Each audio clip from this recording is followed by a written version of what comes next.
saya bisa bersahur dan berbuka puasa dengan Keanu. Terus beribadah, bisa sholat subuh.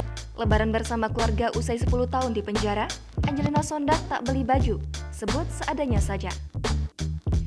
Pasca 10 tahun di jeruji besi, kini Angelina Sondag bisa merasakan hari raya bersama putra sematawayangnya, Keanu.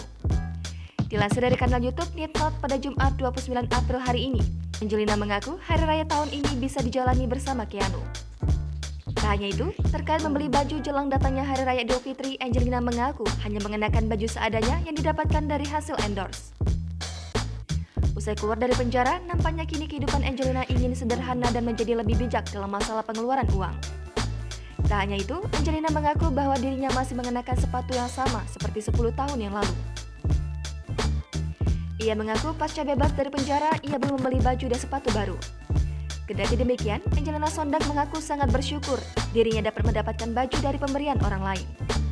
Mengenai pakaian spesifik yang akan Angelina pakai bersama keluarga, ia tidak punya pilihan khusus.